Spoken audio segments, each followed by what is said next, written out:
So here we are, AMR, stage 21, low balling team. We're relying on the boss's ability of Unholy Requiem to do all the DPS for us, and we are just going to build ourselves for survival.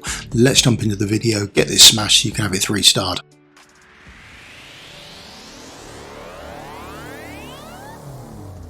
Hello and welcome, I'm Mystical, this is Mystical Gaming, we're back into Watch Your Realms, and I just wanted to go over AMR 21 with you. So this is a low budget team. Dare to say free to play friendly, I don't know, maybe. Let's go and have a quick look at what's happening on AMR 21. There's stage 21, here are the recommended lineups. There we go. There are some big hitters in here. Look, we were doing 40 million points worth of damage. Big legendaries in here. Again, look at this. Massive damage. These teams here, look at the damage they are knocking out. 920 plus thousand BP. I mean, absolutely top. I do not have an account like this. I can't do this. This is not available for me, this option. If you've got this option, it's probably a lot better than the version I'm going to show you, so go with that. That option is loads better than this option. If you've got an account like mine that isn't crazy stacked full of brilliant champions, then 60 million damage, yeah, then this is very much the guide for you. Right, so where did I go? Right then, so this is my damage. This is the damage I did. It's a lot less. I didn't do anywhere near as much as the damage as they did. Now, why didn't I? Because I used a different technique or a different tactic to those, or a different strategy, depends how you want to word it, but that's essentially why. So let's go and have a look at the team. There's the team we're using, and as you can see, we are well under par for the recommended BP. So right, let's move me slightly. I can get out of the way here. Right, let's go from we'll start from Wrath and we'll work our way across, and then we'll come down and we'll do the bottom row. Okay, so Wrath, absolutely replaceable. Yeah, you can replace him, no issues whatsoever. Gluttony would be another cheap option to repair. Abomination, I think, would be replaceable for him, so boom, you can replace him there. Volker, not replaceable. You are going to want a Volker, and again, you're going to need her A1 done up. Okay, we're going to rely on that respawn time. Baron, yes and no. I wouldn't replace him. He's so good. You wouldn't replace him. You could replace him with a Broknir. Now, I've used Broknir, but I've used Broknir in a different place. So in hindsight, in the cold light of day, I probably wouldn't have used him there. I would have used him somewhere else. Next, we got up the Little Arena Queen. Absolutely fantastic. Is she replaceable? Maybe, I don't know. Don't know. I wouldn't replace her. I wouldn't. You might be able to replace her with the champion who's got the lamp up here and guides the mind. You're after a lot of coin recovery, so whoever you can get enough coin recovery from may be replaceable, but I wouldn't bother. She does a brilliant job and she's fantastic at it, and if you've got a bit out for arena already anyway, you are good to go with her. Right, then we've got an old favourite. That's much you must have one lying around. Bring him out. Bring him out. He's all good to go. Down at the bottom, our Northerner Lord. She is replaceable, yes. Yeah, we could replace her with remember the old fusion that we did, Kodor? Think you could replace there. The issue is you need to fully skill her out, and we'll cover that while we're going through the run. So you'd need to fully skill her out. The same goes with your legendary defender as well. Kodor, you'd have to not fully skill him out. You have to skill him out so he gets the additional block. The same with her. It's in her skills, and there's a certain number down. So you may get lucky and do it on Dust. You may have to fully skill them out, but it's easier to do them on epics, because epics are easier to skill up. Right, Eveline, not replaceable. Need her. That's that done. Right, Broknir, yeah, you could place him with a Baron. or where I've got him, you can replace him with any solid tank you've got. So any good tank you've got, absolutely you could go in there. Valk's replaceable. You just want in there some ground unit range DPS. That's all you want. I've used her because I had this Northerner thing going on, so I used her. Healer, the healer's replaceable, Vortexes, but I use Vortex because everyone's got Vortex and it's nice to see him still in action, still being, I mean, he's end game capable. When you pull one of your early game, level him up, you will not regret this. So there's the team makeup, and we'll discuss things as we go through the run as well, and we'll look at the run. We'll chat about things. Right, let's get me out of the way and let's get the run on the screen. I'm not doing the run live, it's pre-recorded, so I'll move myself out of the way. Okay, right, so let's go through this start done, and there's a couple of things. We want as many coin come back as possible. We then place our Baron down, so we've got enough block to stop everyone coming down. There's Aveline. Now she is really important. She's got a basic block of 4. You put the artifact on her, that gives her another 1 block, that gives her a block of 5. Now remember what the boss is doing. The boss is going to come up with an ability. Now we'll flash the ability on. So the boss is going to come up with his flesh offering, where he summons 10 cursed lackeys to join the battle. And what happens is you get 5 in one lane, 5 in another, and they come down. So what we're after doing is we are after blocking 5. Need to block 5. The reason we're blocking 5 is the new ability the boss has, Unholy Requiem.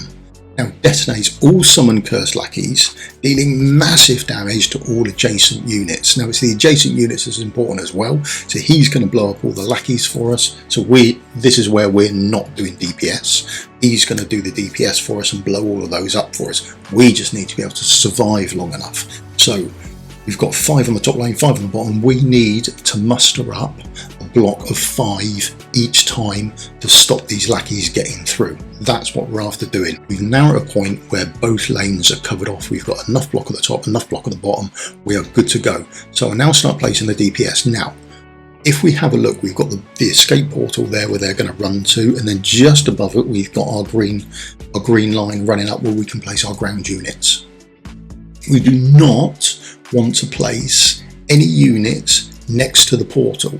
They have to be at least 1 tile up, because when those mobs are next to Sion and they blow up that adjacent area as well, adjacent units. So they will blow up the tile next to the escape portal for them. Okay, so make sure you don't put anyone there. That's why when we put Valk down, she is 1 tile above that. So if we see her placement, there it is, it's down there.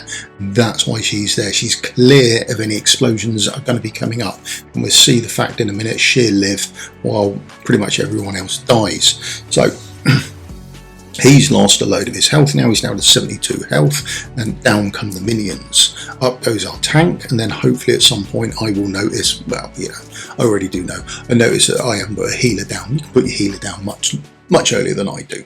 Now I've got Broknir up there. You don't need him up there, you just need a good solid tank. And depending on how good and solid your healer is, I suppose, depends on how good and solid your tank has to be. So I'll let you know your own account. You can sort that out. And if you can free him up from that space and put him down here, you're going to be much better off. So any moment now, we'll expect the mobs to arrive at the top right, or sorry, the top left, and come down. They're the only mobs we've got to worry about DPSing down. So that's why we've got Valk, and that's pretty much where all her damage comes from.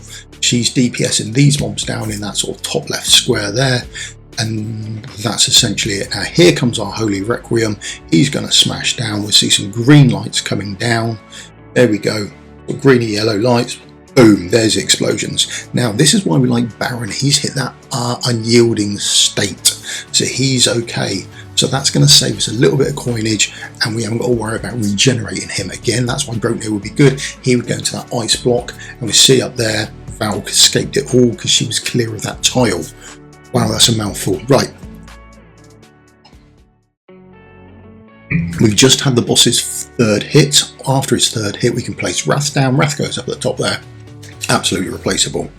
Now, she hits her ultimate there. Her ultimate gives her an increase in block. So she can now block.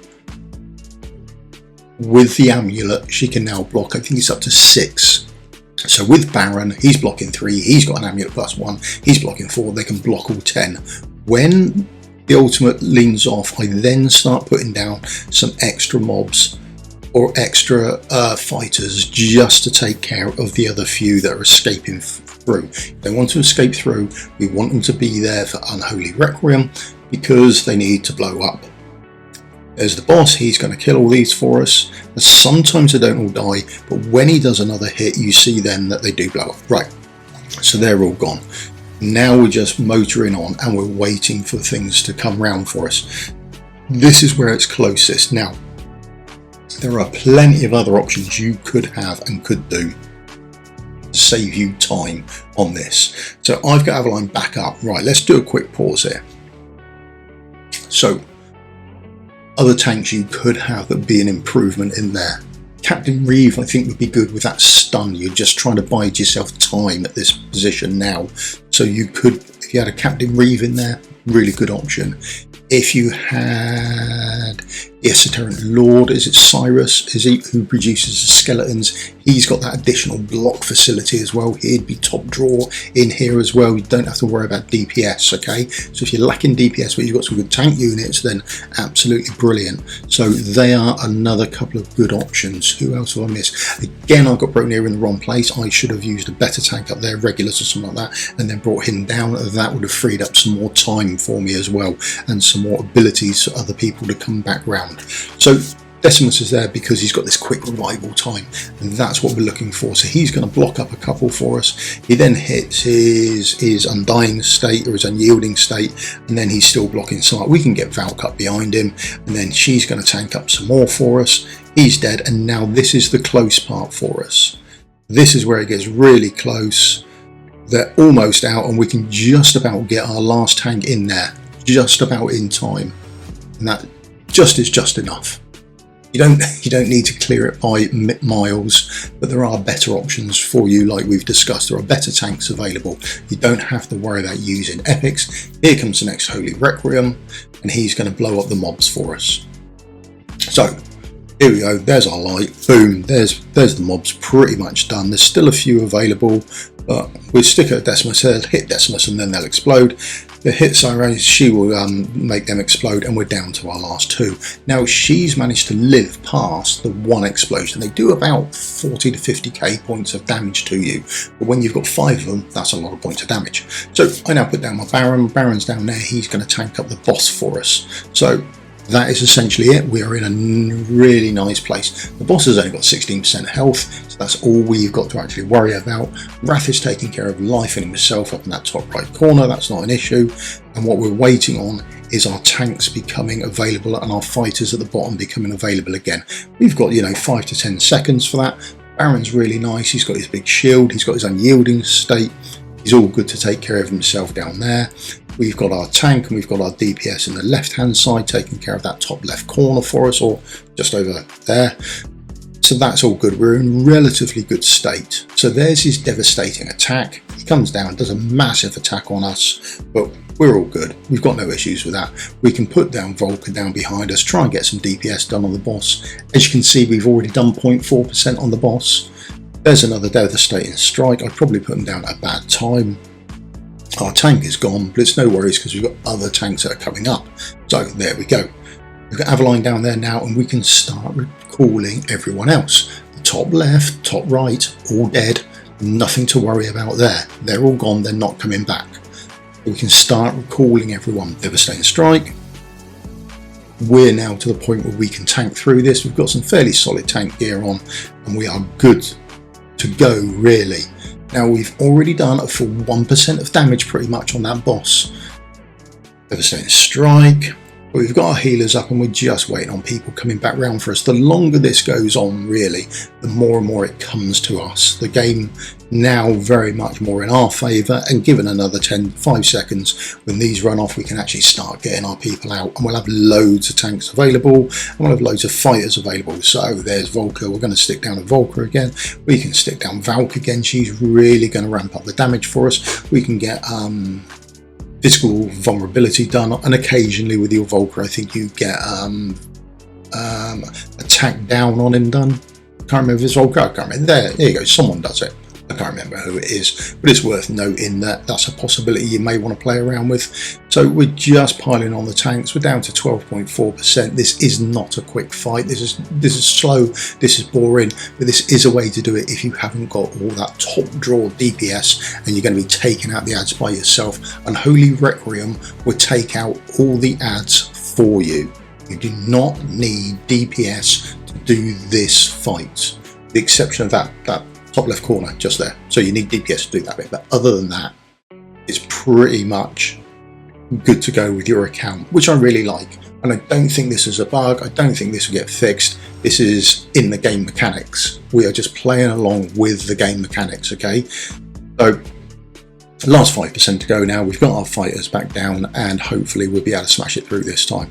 So that is it.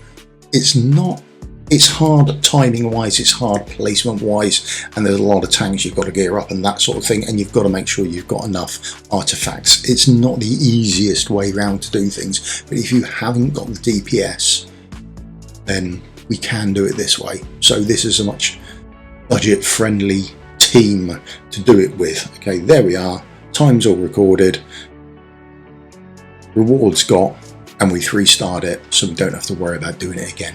Although this, now we have got our pod on, we could go back in there if we wanted to. There's our healer. Sorry, do excuse me. There's our healer. Hasn't changed since yesterday. There's Valk. There's a gear. There's our artifact. And then after that, what have I got? Fighters, yes. Got a Wrath. Still the same. Now this is the artifact you want, and you want a lot of them, to be honest. He needs it because he's self-healing, and other people need it because you want that extra block. So she's also got one on gear. She's built for the arena, sort of. The skills are all done. We're good there. Right. Volker, same gear as yesterday, same artifact as yesterday. She's still got her one on. She might work better if you had another one of those additional block artifacts. Other shout outs, Cerberus I think would be quite good. I think Admiral Claw would be quite good. Absolutely top draw, I think he'd be well worth it. You could buy yourself some time with that stun and that attack pulling out. I think that would be worthwhile. Broknir, there's his gear and his artifact. He's very possible to put down taking on the mobs coming across. If you had another tank to go in the top, absolutely ideal. Constance I think would be quite good if you bothered to gear her up. Regulus quite good. There he is there. Now he's also on his ultimate got increases block by 2, so he would be usable there as well. I mean, if you have a look at his attributes, and there we go, he's got a block of 3. His ultimate would give him another block 3, 4, 5, but it's 15 seconds. There you go. You'd need the effect duration of +5, so you'd need to skill him up to at least level 3, so then he'd be usable. He'd have that block 5 for you. I mean, if you put the artifact on in block 6, but they're on a different lane, so I don't know whether it'd need the artifact or not. I think you could put anything on him and he'd be good to go. There's our Baron. There's Baron up there, and his artifact, he has got the additional 1 block, so you need that block coming in. We've taken up the block to 4. As many places as you can. She's got the block there of 1, but let's be on it. Her main attribute there is boom. She's got 4 plus the block of 1. She's on 5. It's absolutely fantastic. Full on top draw. And there's her gear. There's her stats. Is she replaceable? Yes, like we say. So it's her. When activated, applies a block increase. So there's a block increase. It gives her a block +1. So a block is 3, she gives her a block +1, and then her artifact there takes her up to the 5. So that's how she's getting her way around it, and we're getting that block up to 5. It's 15 seconds, but you do need it skilled up all the way to level 5. That gives you that 20-second window, and the more time you have, the easier you're going to make it for yourself. Okay, so there you are. There's her gear. Is just there for the skill. Buy some time. His Defiance, it gives us that probably 9 or 10 seconds by the time you take into the fact there's a hit and that sort of stuff, but he's got the 8 seconds. And that's the team. Look, I hope you find this helpful. I wouldn't necessarily do the team like I've done it. It's more of a concept. You can do it this way around, and you can do it with a lot less BP than many of the other teams are showing, and you don't need this massive DPS. The boss is there. He's got this unholy requiem. He would do this stuff for you. And if you're off to now smash through 21, good luck to you. Tell us how you get on in the comments below. Really looking forward to seeing who comes up with some other good heroes as well that you can use and helping out the next sort of people that come and look at this. So if you're looking at this, look down in the comments below. Hopefully people have left in their team and what they did as well, so we can get some other ideas on this. But that's the concept of it. You can block out that bottom lane and the boss we use Unholy Requiem. Okay, right, thank you very much for your time. Please give the old thumbs up, like and subscribe. Helps me out massively. We can do more sort of content like this, and I'll see you in a video again soon, probably doing some summoning and stuff tomorrow morning. Thank you very much. Cheers. Goodbye.